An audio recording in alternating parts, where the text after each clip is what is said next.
चौधरी साहब ने अपना जीवन किसानों की समृद्धि के लिए समर्पित किया। चौधरी साहब ने छोटे किसानों के लिए जो किया वो पूरा देश कभी नहीं भूल सकता। अभी कुछ दिन पहले हमारी सरकार को किसानों के मसीहा चौधरी चरण सिंह जी को भारत रत्न देने का सौभाग्य मिला। उत्तर प्रदेश की धरती के बेटे चौधरी साहब का सम्मान करना देश के करोड़ों मजदूर, देश के करोड़ों किसानों का सम्मान। आज चौधरी साहब से प्रेरणा लेकर हम देश के किसानों को निरंतर सशक्त कर रहे हैं। तो मैं राजनीति नहीं करने आया हूँ, एक तो आपको धन्यवाद देने आया था। चुनाव में आप लोगों ने मेहनत की और फिर बैठ के गपशप लगाएंगे। चौधरी चरण सिंह इस देश के प्रधानमंत्री नहीं बनते तो किसान बिल्कुल जीरो रहता।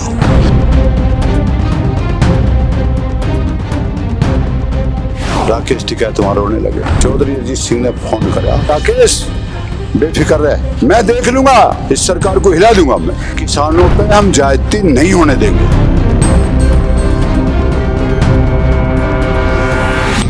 मुझे भी 30 साल हो गए यहाँ राजनीति करते करते। मैं 12 साल में तो मुझे लगता है जयंत चौधरी मुझे टिकट देंगे और मैं एमएलए लड़ूंगा।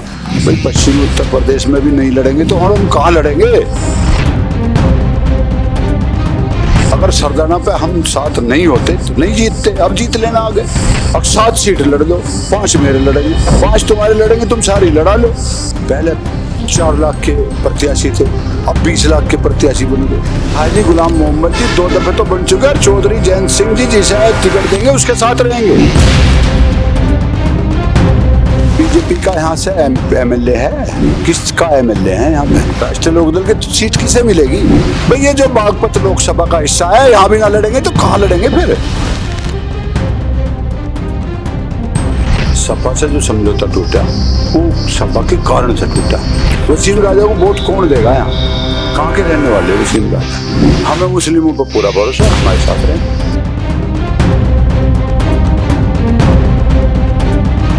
गुंडा कर दिया, कोई 50,000 रुपए बैंक से लेके चलता था, रास्ते में खोज लेते थे।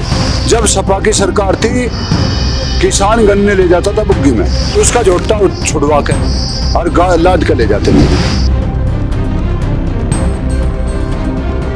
जाति धर्म की बात सब करते हैं, कौन नहीं करता बताओ? उनके 28 आदमी एमएलए एमपी, कोई राज्यसभा से, और कोई विधान परिषद, और कोई जिला पंचायत अध्यक्ष, और कोई प्रमुख, बताओ नहीं है क्या?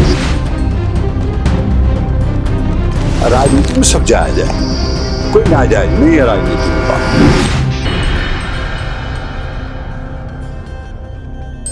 आज हमारे साथ राष्ट्रीय लोकदल के प्रदेश सचिव, जो कि पिछले 30 वर्षों से लगातार राष्ट्रीय लोकदल के ही परिवार से जुड़े हुए हैं।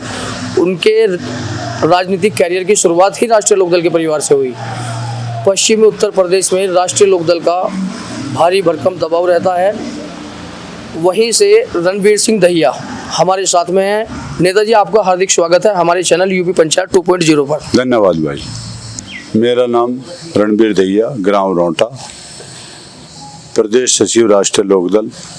नेताजी, जिस तरह से आपने अपना परिचय हमारे दर्शकों को दिया, राष्ट्रीय लोकदल की शुरुआत ही किसान की विचारधारा को लेकर हुई। जिस तरह से स्वर्गीय चौधरी चरण सिंह साहब हों या उसके बाद स्वर्गीय अजीत सिंह जी हों, तो किसान की विचारधारा को लेकर राष्ट्रीय लोकदल का जन्म हुआ। किस तरह से राष्ट्रीय लोकदल किसान की विचारधारा पर काम कर रही है, हमारे दर्शकों को बताइए आप। चौधरी चरण सिंह तो हमारे थोड़े याद कम है, हम छोटे थे, लेकिन चौधरी चरण सिंह ने जो काम किए वो मेरे पूरे ध्यान है। चौधरी चरण सिंह जी ने चकबंदी का कार्य किया कि जगह जगह किसी के 2 बीघे, किसी के 4 बीघे, किसी के 6 बीघे, किसी के 10 बीघे, जगह जगह खेत रहते थे। तो चौधरी चरण सिंह जी ने चकबंदी कानून लाए और जो जगह जगह खेत थे एक जगह करके और उन पर रास्ता चक्रोड़ हर खेत पर कायम की। तो चौधरी चरण सिंह जी ने तो बहुत बड़े बड़े कार्य किए हैं। एक सरकार में देश की सरकार शहरी विकास मंत्रालय तो होता था, लेकिन ग्रामीण विकास मंत्रालय चौधरी अजीत सिंह की देन, चौधरी चरण सिंह की देन है। जब चौधरी चरण सिंह देश के प्रधानमंत्री बने तो उन्होंने पूछा, भाई 80% जो हमारा खर्चा शहरों पे हो रहा है सरकार का, तो क्यों ना इस देश में ग्रामीण विकास मंत्रालय बनाया जावे कि ग्रामीणों के भी उसमें रास्ते बने, चक्रोड पक्की हो, बम्बे पक्के हों। चौधरी चरण सिंह ने कोई नहर की पटड़ी पर चल नहीं सकता था, बम्बे की पटड़ी पर चल नहीं सकता था। चौधरी चरण सिंह ने वो कानून खत्म किया। चौधरी चरण सिंह ने तम्बाकू पे टैक्स लगता था, सरकार से टैक्स लगाती थी, चौधरी चरण सिंह जी ने वो टैक्स खत्म किया। तो चौधरी चरण सिंह के अनेक ऐसे कार्य हैं जो आज हम इस मुकाम पे, आज किसान वैसे इतना खुशहाल नहीं है, लेकिन अगर चौधरी चरण सिंह इस देश के प्रधानमंत्री नहीं बनते तो किसान बिल्कुल जीरो रहता। उसके बाद में चौधरी अजीत सिंह आ जाओ, तो चौधरी अजीत सिंह ने शुरू में 89 में चौधरी अजीत सिंह उद्योग मंत्री बने। उद्योग मंत्री बन के पहले गन्ना मिल 40 किलोमीटर के दायरे में नहीं होता था, 40 किलोमीटर कम से कम उसकी दूरी रहती थी, कम से कम दूरी रहती थी। चौधरी अजीत सिंह ने वो दूरी घटा के 15 किलोमीटर करी, और इस प्रदेश में, उत्तर प्रदेश में भी उन्होंने करीब 40 मिल गन्ना मिल लगवाए, जिन गन्ना मिलों की वजह से आज किसान थोड़ा बहुत खुशहाल है। और ना मेरे याद है, जब मैं छोटा सा था, हमारी पूरे सीजन में 4, 5 या 10 पर्ची आ जाती थी। कभी गन्ना मिल पर नहीं जाता था, और गन्ना यहाँ क्रेशरों पे जाता था। क्रेशर अपनी मनमानी करके जो भाव खरीदना चाहते थे उसी भाव खरीद लेते थे। चौधरी अजीत सिंह कृषि मंत्री बने। जब कृषि मंत्री बने तो चौधरी अजीत सिंह ये नरसिम्हा राव सरकार में कृषि मंत्री बने। नरसिम्हा राव कहने लगा कि किसानों पर टैक्स लगेगा, चौधरी अजीत सिंह कहने लगे कि सरकार गिरा दूंगा अगर किसानों पर टैक्स की बात करी। और एक चौधरी अजीत सिंह ने एक सरकार में बात और रखी कि कार पे, जो कार खरीदता है उसके लिए तो 12% 14% पे ब्याज पे कार मिल जाती है, और जो ट्रैक्टर खरीदता है तो उसकी 20 बीघे जमीन रखी जाती है और उसका 24% उससे ब्याज वसूल करते हैं। तो चौधरी अजीत सिंह ने कही, जब कार पे 12% ब्याज लगेगा तो ट्रैक्टर पे भी 12% ही ब्याज लगेगा। तो वो सरकार ने बात मानी, और फिर कार का और ट्रैक्टर का एक ब्याज हुआ। फिर एक कांग्रेस सरकार ने एक F&RP लागू करी थी। चौधरी अजीत सिंह ने बिगुल बजा दिया जब हमारे 5 MP थे केवल। चौधरी अजीत सिंह ने दिल्ली घेर ली, और दिल्ली घेर के बोले कि ऐसा है F&RP ये ख़त्म करना होगा। सरकार को मजबूरन होकर उसी दिन वो F&RP ख़त्म करा। तो चौधरी अजीत सिंह, चौधरी चरण सिंह ने बहुत काम किए हैं ऐसे। जिस तरह से आपने बताया स्वर्गीय चौधरी चरण सिंह और स्वर्गीय अजीत सिंह जी के बारे में, आपकी जानकारी के लिए बता दूं, गाजीपुर बॉर्डर पर 3 कानूनों को लेकर बहुत सारे किसान संगठनों ने मिलकर, जिसमें खासतौर से मुख्य भूमिका राकेश टिकैत जी ने अगुवाई की उसके कृषि कानूनों के खिलाफ, वहाँ पर 700 किसानों की शहादत हुई। जब सरकार इसके लगातार विरोध में थी प्रदर्शन को लेकर के, जब राकेश टिकैत पर भी सरकार के द्वारा एक कार्यवाही की कोशिश की गई तो चौधरी अजीत सिंह जी की तबीयत खराब थी, लेकिन वो अपनी गाड़ी लेकर बाहर निकल पड़े थे। और आज तक के चैनल के माध्यम से उन्होंने तभी प्रेस कॉन्फ्रेंस की थी कि टिकैत जी आपको घबराना नहीं है, हम हमेशा किसानों के साथ थे और आज भी आपके साथ हैं। लेकिन अभी जो राष्ट्रीय लोकदल में के प्रमुख हैं जयंत चौधरी जी, किसानों के हित में ज़्यादा आवाज़ नहीं बन पा रहे हैं, ऐसा क्या बदलाव हुआ? मैं चौधरी अजीत सिंह की बात बताना चाहता हूँ। जब बसपा की सरकार थी तो महेंद्र सिंह टिकैत ने मायावती के लिए कुछ शब्द बोले थे, आपके ध्यान भी हो जी। तो मायावती ने डिक्लेयर कर दिया कि टिकैत को गिरफ्तार करो। मुरादनगर में चुनाव चल रहा था, वहां से कुंवर अयूब अली हमारे प्रत्याशी थे। तो दिल्ली में चौधरी अजीत सिंह जब यूपी बॉर्डर पर आए तो चौधरी साहब से कही आपको गिरफ्तार करेंगे जी, आप सिसोली जा रहे हो। मैं साथ था जी। चौधरी साहब कह ले मैं सिसोली नहीं जा रहा हूँ, मैं मुरादनगर अपने चुनाव में जा रहा हूँ। तो चौधरी साहब मुरादनगर हमें सब आदेश हो गए कि सब गाड़ी लेके यहाँ पे आ जाओ मुरादनगर नहर पे। हमारी कम से कम 500 गाड़ी कार्यकर्ताओं की लोकदल के वहाँ पे पहुँच गई। और वहाँ पे दीपक कुमार एएसपी थे मोदी नगर में, वो मुझसे फ़ोन करके कह लगे भाई चौधरी अजीत सिंह को रोक दो। मगर मेरी क्या हिम्मत है चौधरी अजीत सिंह को रोकने की, चौधरी अजीत सिंह को कोई नहीं रोक पाएगा। तो जब यहाँ हम आए नहर गए हम, तो हमारे रोड रोहटा रोड पे भी पुलिस थी और सरदाना रोड पे तो इतनी पुलिस थी, हजारों की संख्या में पुलिस इंस्पेक्टर एसआई, और उन्होंने 5-7 जुगाड़ ऐसे करे कर रखे थे जिससे आगे ना निकल पाए। हम उतरे और उन जुगाड़ों को बहुत गहरा एक गड्ढा था, हमने उसमें धक्का दिया और हम चले गए, आगे बढ़े। हमने टिकैत के यहाँ उनमें चौधरी अजीत सिंह और अनुराग चौधरी दोनों थे गाड़ी में। तो वहाँ पहुँच गए तो मायावती ने तुरंत अपना आदेश वापस लिया और चौधरी टिकैत की गिरफ्तारी होने से चौधरी अजीत सिंह ने बिल्कुल साफ शब्दों में कह दिया था गिरफ्तारी नहीं होने देंगे। फिर एक मामला आया यहाँ पर इश्तियाक का जी। इश्तियाक ने कुछ शब्द गलत बोल दिए थे तो उस पर वो लगा दी थी धारा देशद्रोह वाली। चौधरी अजीत सिंह यहाँ से रात के 10 बजे तक यहीं धरना दिए बागपत में, और इतना वो देशद्रोह का मुकदमा नहीं उठा इश्तियाक से, इतना चौधरी अजीत सिंह कह ले यहीं रहूँगा। रात में 10 बजे वो वापस हुआ। चौधरी अजीत सिंह जब दिल्ली गए, चौधरी अजीत सिंह ने दिल्ली बोट क्लब पर रैली थी, राजीव गांधी के टाइम की बात बता रहा हूँ जी।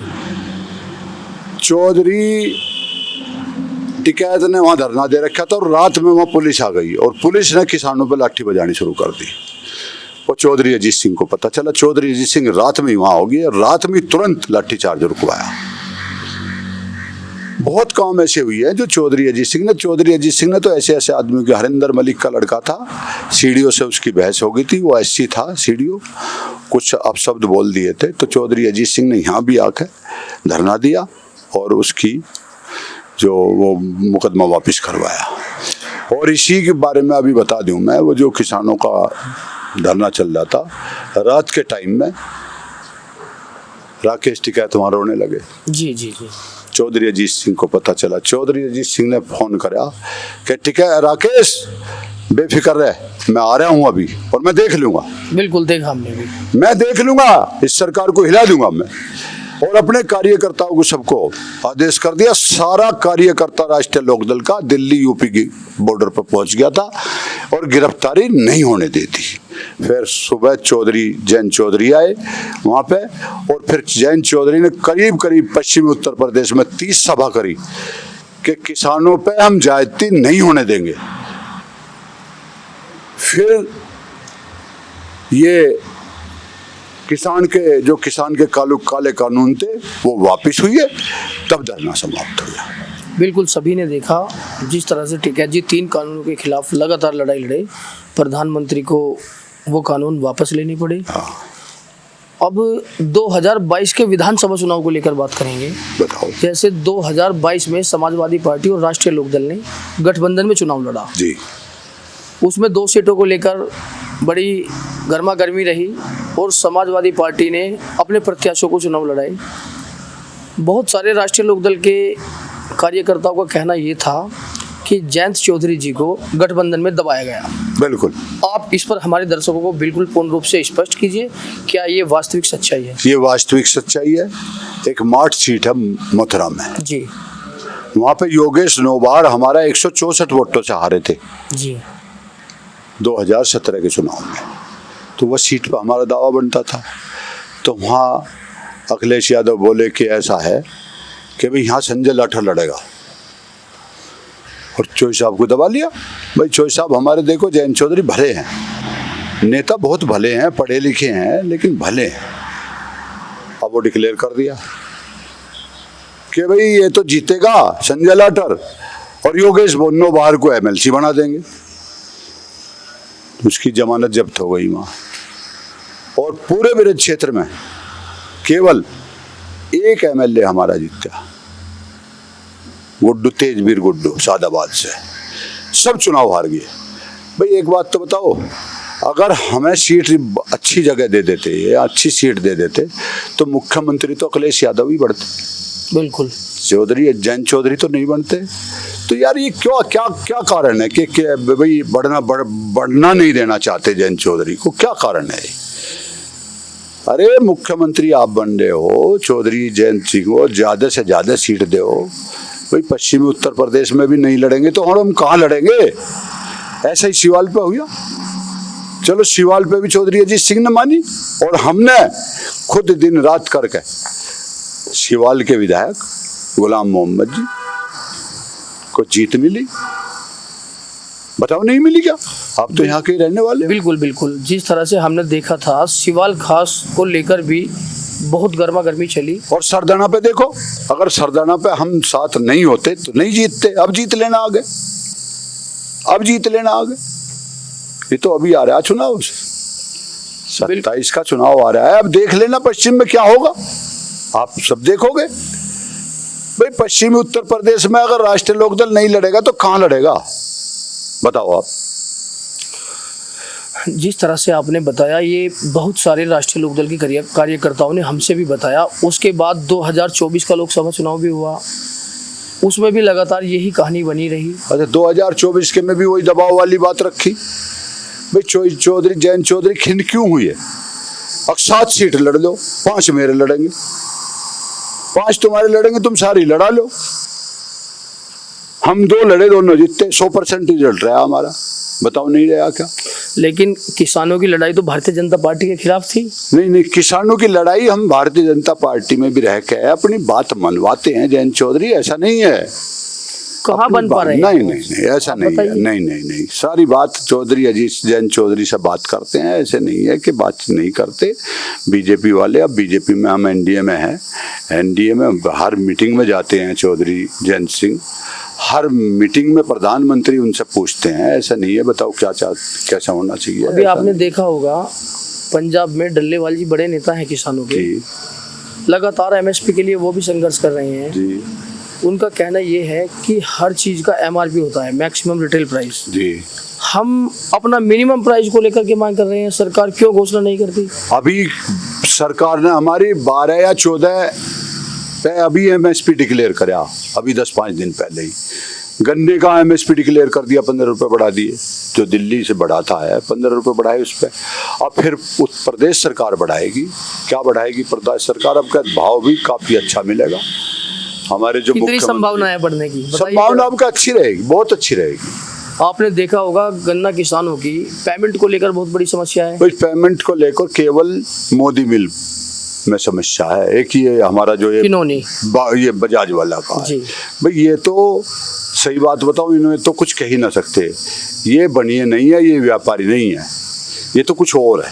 अब मैं किस पर कहना नहीं चाहता। आज आप एनडीए का हिस्सा हैं तो आपको इसकी आवाज बनना चाहिए। नहीं, आवाज बनते हैं टाइम पे, जगह जगह हम डीएम साहब से मिलते हैं, कमिश्नर साहब से मिलते हैं। अभी हमारा यहाँ पे बागों में नुकसान हुआ तो हम मेरठ के कमिश्नर साहब से जाके मिले, मगर जी ऐसे ऐसे बाग में बहुत अंधी आई है, बहुत नुकसान है।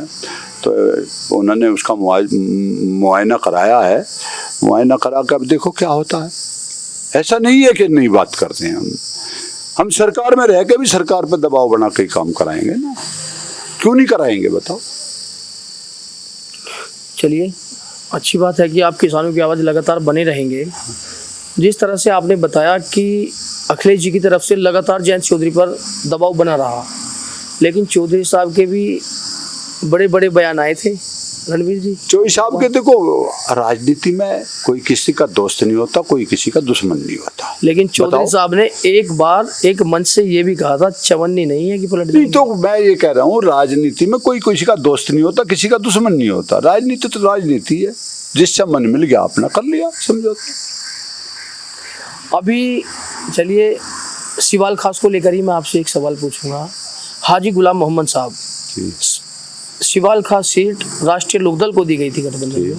समाजवादी पार्टी द्वारा हाजी गुलाम मोहम्मद साहब की घोषणा की गई और राष्ट्रीय लोकदल के जो भी वरिष्ठ कार्यकर्ता थे उन लोगों ने मिलकर उनको चुनाव लड़ाया भी और जिताया भी। ये बड़ी सफलता। और आज भी राष्ट्रीय लोकदल के ही विधायक हैं,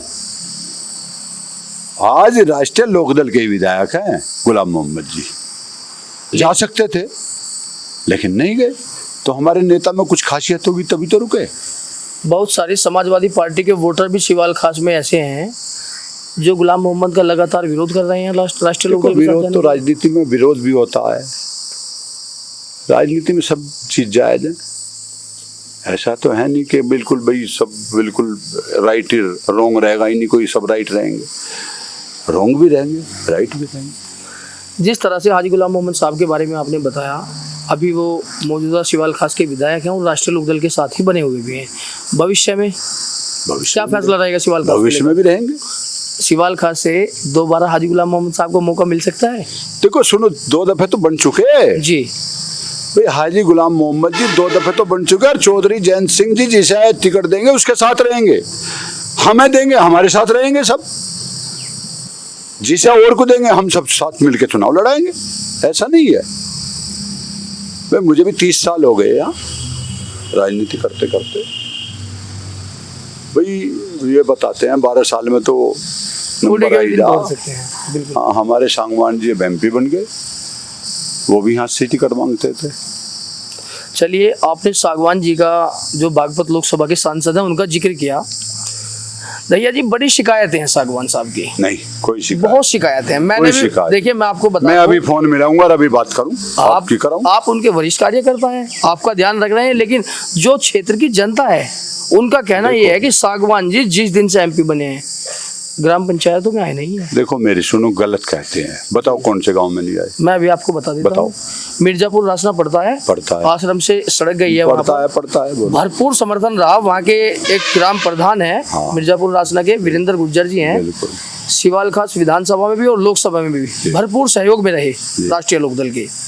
उनका कहना ये है कि मैं आश्रम वाली सड़क को लेकर माननीय विधायक जी से भी और सांसद जी से भी कई बार लगातार मिला, लेकिन आज तक कोई सुनवाई नहीं की। देखो ऐसा है, विधायक माननीय सांसद जी के हमारे कम से कम 150 सड़क दे रखी है, 150 सड़क उन्होंने दे रखी है। अब तो सरकार में है, अब बिना बनेंगी तो कब बनेगी?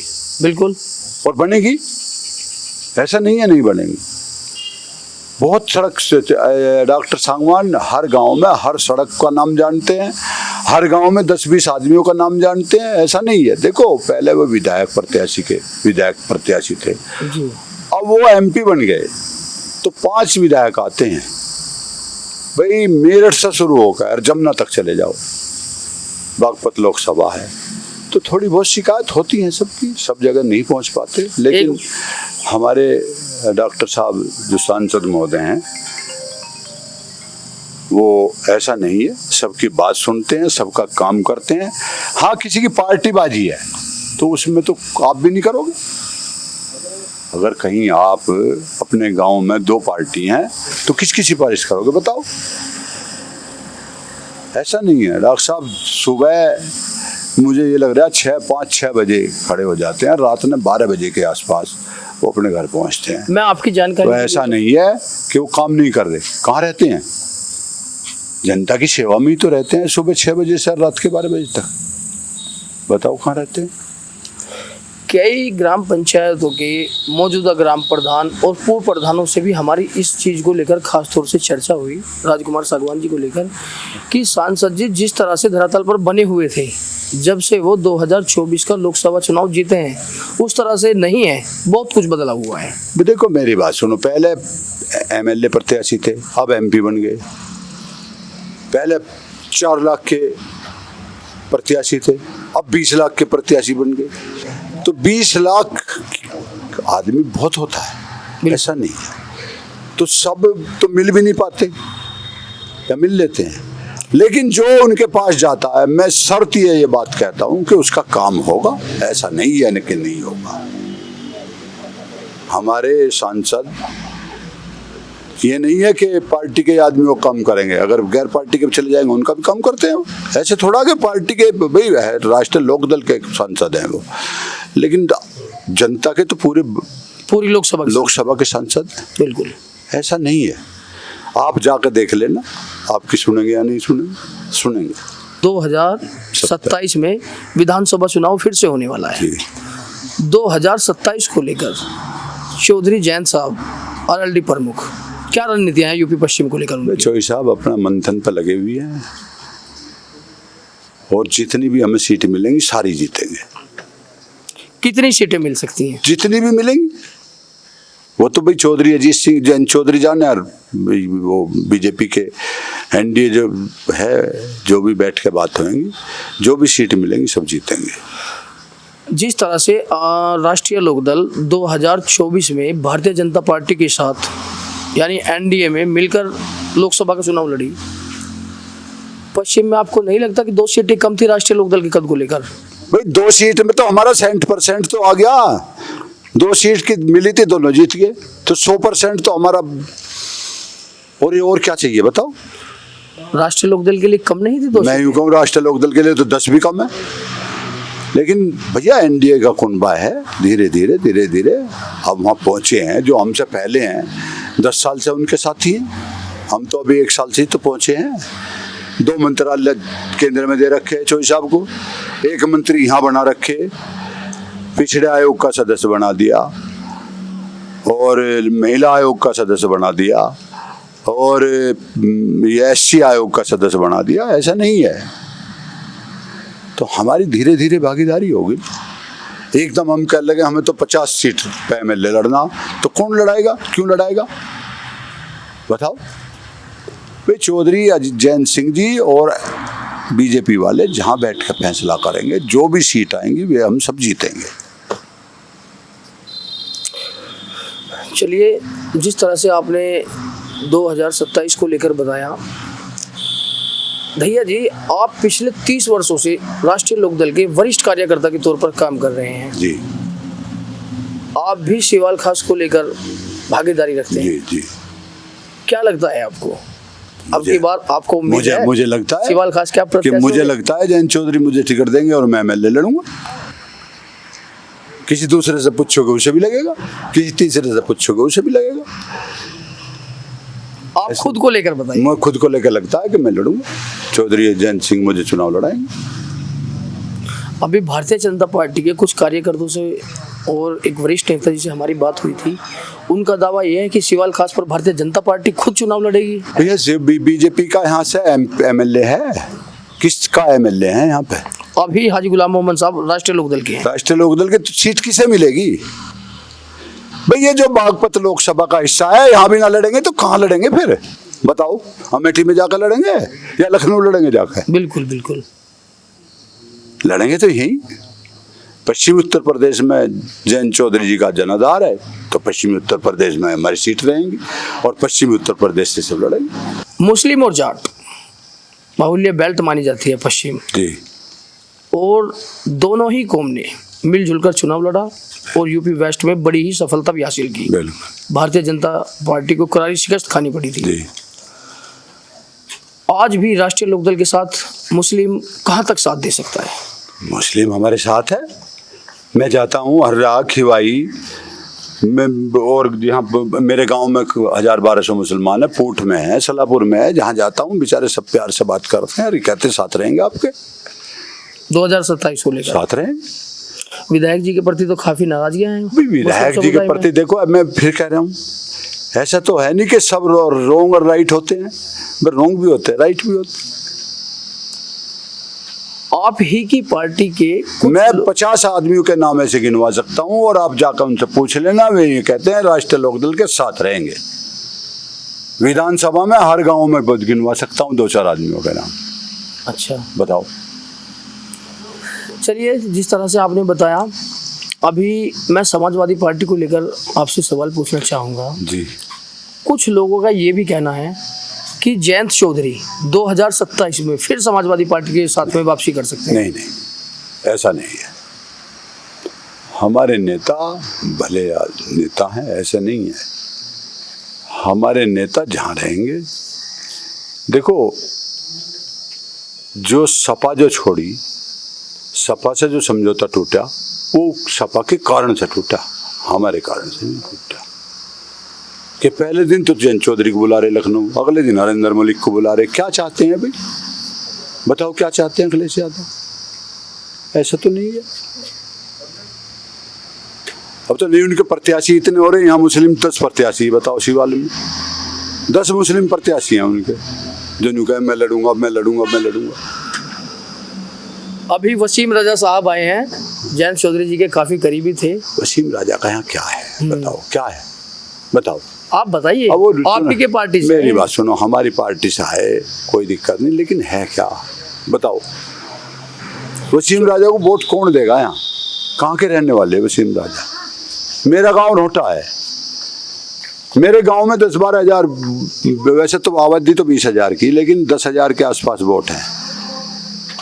मेरे आसपास 20 गांव ऐसे हैं, अट्टा, भदोड़ा, चिंदोड़ी, डालमपुर, कल्याणपुर, डडरा, मल्लापुर, मढ़ी, सतवाई, ऊठ, सलापुर, अर्नावली, जिंजोखर, जटपुरा, बलसोना, बताओ इधर ये राशना, रामपुर, बाड़म, बताओ कौन कौन वोट नहीं देगा यहाँ? वसीम राजा रहने वाले कहाँ के, बताओ आप बताइए हमारे तरफ से। मेरा कहना ये है, देखो, क्षेत्रीय आदमी होगा, क्षेत्रीय आदमी को वोट मिलेंगे। इसमें हिंदू मुस्लिम का कोई बात करने लगे तो वो गलत है। हमें मुस्लिमों पर पूरा भरोसा, हमारे साथ रहेंगे। लेकिन आपका दल तो नहीं कहता ऐसा, एनडीए नहीं, एनडीए से राष्ट्रीय लोकदल है ना हम। राष्ट्रीय लोकदल आप हैं, हम लेकिन हिस्सा एनडीए का। हमारा राष्ट्रीय लोकदल है। हमारे दो विधायक नहीं है। बिल्कुल है। अशरफ अली और गुलाम मोहम्मद जी, तो हम राष्ट्रीय लोकदल है, राष्ट्रीय लोकदल। और सुनो, बीजेपी के साथ में भी मुस्लिम, तो ऐसा कौन कह रहा कि नहीं है? बीजेपी के पदाधिकारी भी मुस्लिम है, मंत्री भी है मुस्लिम, लेकिन वो चाहते तो नहीं है भारतीय जनता पार्टी के लोग, बिल्कुल जिस तरह से आपने बताया। अगर वे नहीं चाहते तो मंत्री क्यों बनाते, बताओ। अभी हज कमेटी के वो हज के अध्यक्ष बनाए हैं, वो मुस्लिम ही नहीं है, वो हिंदू को बना देते, नहीं बना सकते। तो ऐसा नहीं है। आपने देखा होगा 2014 के बाद में भारतीय जनता पार्टी केंद्र में आई जी। उसके बाद 2017 से उत्तर प्रदेश में भी लगातार बनी हुई है जी। आपने देखा होगा कितनी सारी धार्मिक हिंसाएं, रोजाना नए नए हिंदू संगठन स्थापित होना, कहीं गौ हत्या को लेकर प्रदर्शन, कहीं दाढ़ी को लेकर प्रदर्शन। जब से भारतीय जनता पार्टी की सरकार उत्तर प्रदेश में बनी है, यहाँ पर बहुत सारी हिंसाएं बढ़ गई हैं। अब मैं उल्टा जवाब दूंगा इसका, बताइए। जब सपा की सरकार थी, किसान गन्ने ले जाता था बुग्गी में जी, और उसका झोट्टा छुड़वा के और लाद के ले जाते थे छोटे हाथी में या ट्रक में। किसी की एफआईआर लिखी है आज तक? गुंडा कर दिया, कोई 50,000 रुपए बैंक से लेके चलता था, रास्ते में खोज लेते थे, नहीं खोजते थे। आज कहीं हो रही लूट खसोट? नहीं हो रही। नहीं तो शासन थोड़ा ऐसा जरूर होना चाहिए कि जिसका डर हो। ऐसा नहीं है तुम्हें खुले में छोड़ दिया। लेकिन घटनाएं तो भैया जी कम भी नहीं है। नहीं कम, बताओ ज्यादा कम। आपने अभी देखा होगा, अभी गाजियाबाद के नाहल गांव में हाँ जी, एक कादिर नामक बदमाश था। हाँ जी, वहां पर एक पुलिसकर्मी की हत्या कर दी गई। वहीं को लेकर मैं आपसे कहूंगा कि वहां के ग्रामवासियों की बड़ी एक शिकायत है, क्योंकि वहां के ग्रामवासी कहीं भी कादिर के हित में नजर नहीं आए, भरपूर विरोध करते थे। तो अब एक बात तो बताओ जी, उससे पहले आपने विकास दुबे की घटना सुनी होगी। सुनो, सिपाही की हत्या वैसी होगी? बताओ, सिपाही की हत्या एक आदमी ने कर दी? सरकार भारतीय जनता पार्टी की है, मुख्यमंत्री बीजेपी। मैं यूं कहूँ, सरकार एक, वो हत्या एक आदमी कर सकता है, 2 आदमी कर सकते हैं। हत्या तो 10, 20, 50 आदमी ने करी होगी। ऐसा थोड़ा कि एक आदमी ने मार दिया, ऐसा नहीं है। देखो, एक बात आपको माननी पड़ेगी, जब से बीजेपी की सरकार आई है, एक तो सड़क ज्यादातर बनी है, नहीं बनी है? बताओ। बिल्कुल बनी है। गडकरी जी को लेकर मैं आपसे, और गुंडागर्दी खत्म हुई है या नहीं हुई है? गडकरी को लेकर विपक्ष भी तारीफ करता है। तो गुंडागर्दी भी खत्म हुई है। पहले 10,000 बैंक से निकाल के चलता था, 6 हत्याएं हुई थी हमारे क्षेत्र में। अगर 10,000 खोज लिया मार दिया आदमी, जोठा खोज लिया और मार दिया आदमी। ऐसा नहीं है। देखो, सरकार का डर होना चाहिए और वो अब चल रहा है डर। अच्छा, विकास दुबे कौन था भाई? बताइए। विकास दुबे तो पंडित, वहां पर भी कई सारे पुलिसकर्मी तो पंडित था ना, एनकाउंटर कराया ना उसका, ठीक करे भाई। उसमें पंडित हो, जाट हो, ब्राह्मण हो, ठाकुर हो, बनिया हो, या कोई और समाज हो या कोई और धर्म हो, जो गुंडागर्दी करेगा उसको उसका नफाज मिलना चाहिए, मेरा कहना ये है। भैया जी, आज आप एनडीए का हिस्सा हैं जी। विकास को लेकर प्रधानमंत्री हो चाहे प्रदेश के मुख्यमंत्री योगी आदित्यनाथ जी हो, बड़ी बड़ी बातें करते हैं जी। लेकिन जब चुनाव का समय आता है, विकास पर कम, जाति धर्म और मजहब के नाम पर वोट मांगने की क्या तो सब करते हैं, बताओ कौन नहीं करता? अखिलेश जी अभी अखिलेश यादव तो पूरी। अब मैं ज्यादा कुछ कहना नहीं चाहता, और ज्यादा कहूंगा फिर ये सब देखेंगे, अच्छी बात नहीं है। देखो, जाति धर्म की बात सब करते हैं, कौन नहीं करता बताओ? एक हमारे नेता है जयंत चौधरी, जो जाति धर्म की बात नहीं करते, सबको साथ लेके चलते हैं। जाति धर्म की तो सब, तुम मायावती को ले लो, बताओ नहीं करती क्या जाति धर्म? अखिलेश जी को ले लो, जाति धर्म की बात नहीं करते क्या? सब करते हैं। अखिलेश जी ने पीडीए को लेकर कहा है कि पीडीए में हमने हर समाज को जोड़ा है, किसी को नहीं छोड़ा। भैया, जब सरकार आ जाना समाजवादी की जी, तो तुमने ये देख लिया जिला मेरठ में सारे यादव इंस्पेक्टर सारे यादव रहे हैं या ना रहता? बताओ, बताओ ना। आप अनुभवी हैं, आप बताइए। बताओ, आप बताओ ना, मैं आपसे पूछ रहा हूँ। कहाँ से आ जा भैया वे, अब कहाँ है? पूरे पश्चिम में सब यादव लगा दिए जहाँ। तो ऐसा नहीं, जाति धर्म की सब बात करते हैं, ऐसा नहीं है कि नहीं करता। एक बार मुख्यमंत्री योगी आदित्यनाथ जी ने भी सदन से कहा था कि उत्तर प्रदेश में 56 एसडीएम यादव थे। फिर अरे सुनो, इनका जो करकुनबे के 28 आदमी, एमएलए, एमपी, जिला पंचायत अध्यक्ष, फिर प्रमुख, फुलाना डिकड़ा। हमारे नेता के तो बता दो, अगर चाहते तो अपनी घरवाली को यहाँ एमपी बनाते, लेकिन डॉक्टर राजकुमार सांगवान एमपी बनाया, नहीं बनाए? बताओ। उनके 28 आदमी एमएलए, एमपी, और कोई राज्यसभा शहर, कोई विधान परिषद, और कोई जिला पंचायत अध्यक्ष, और कोई प्रमुख, बताओ नहीं है क्या? तो ऐसा नहीं है यार, सब तरीके के आदमी होते हैं, अलग अलग होते हैं। आपकी पार्टी 2027 को लेकर जातिवाद से बचाव करेगी? हमारी पार्टी कभी जातिवादी नहीं रही, हमें तो और ही कहें लोग बाग, अगर जाटुक पार्टी, बताओ क्या है ना कहें? आपसे ये सवाल इसलिए बनता है कि आप एनडीए, हम तो सबके भैया सबके सामने हाथ जोड़े हैं, कोई ब्राह्मण हो, कोई दलित हो, कोई एससी हो, कोई पिछड़ा वर्ग हो, बताओ किसके हाथ में जोड़ते हैं? हम तो सबके हाथ जोड़े हैं भैया, वोट दे दिए। लेकिन उत्तर प्रदेश के ही मुख्यमंत्री 80 और 20 की भी बात करते हैं। तो 80-20 की, देखो राजनीति में सब जायज है, कोई नाजायज नहीं है राजनीति में बात।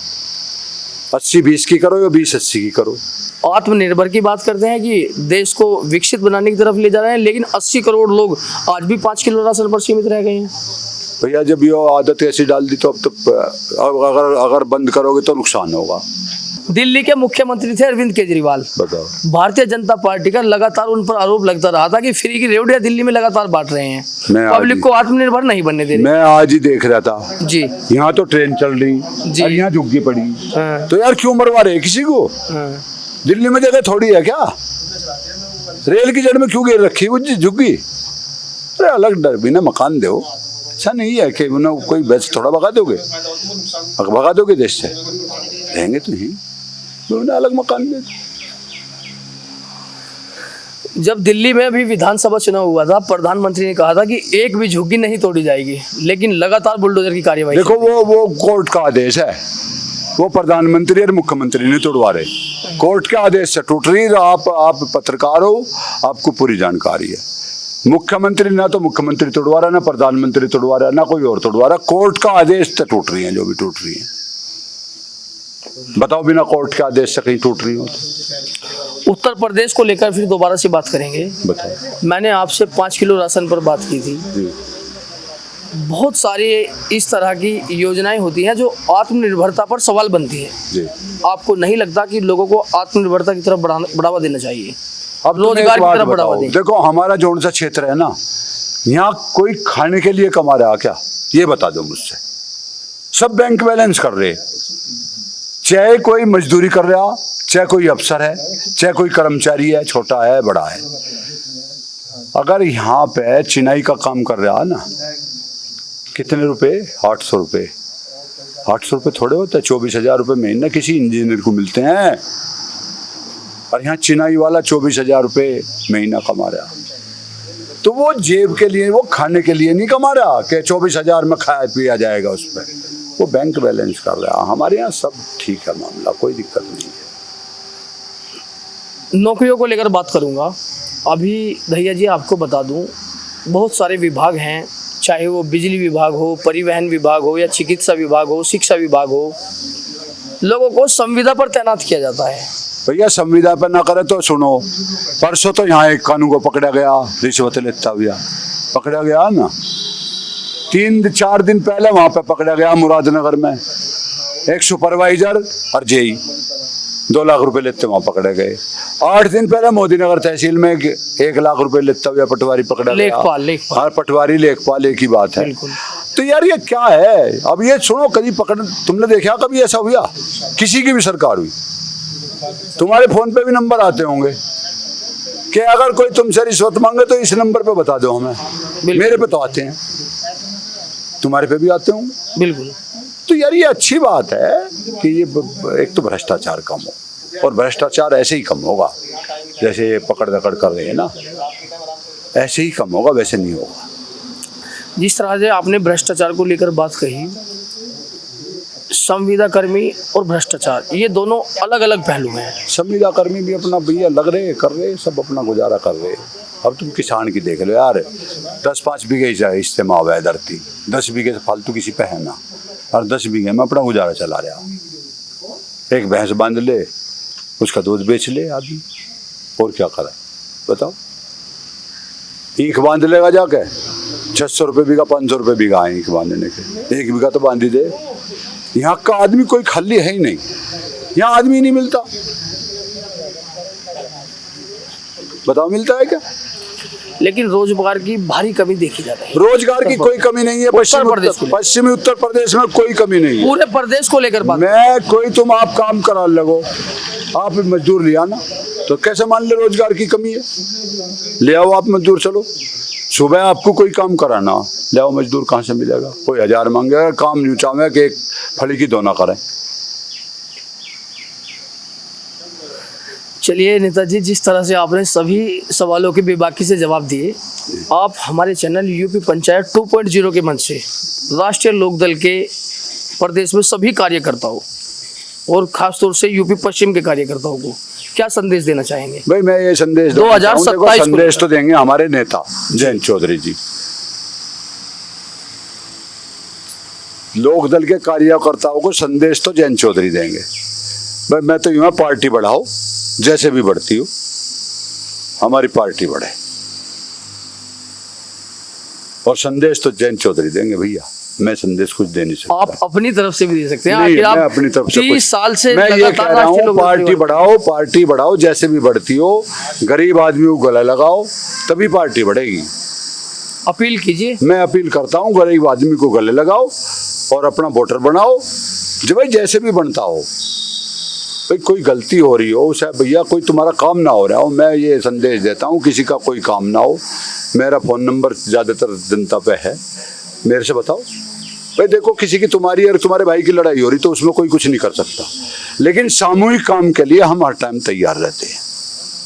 दैया जी, हमारा जो चैनल है यूपी पंचायत 2.0, ग्राम पंचायतों के लोग अभी बहुत सीधे हैं, उनकी जन समस्याएं जन प्रतिनिधियों तक नहीं पहुंच पाती हैं।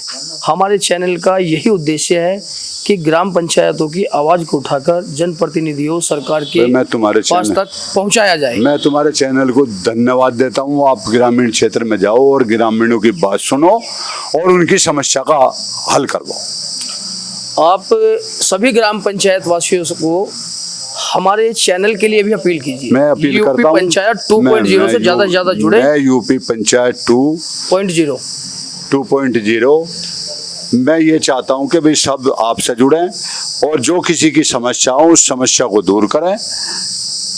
मेरा तो सभी से आग्रह है।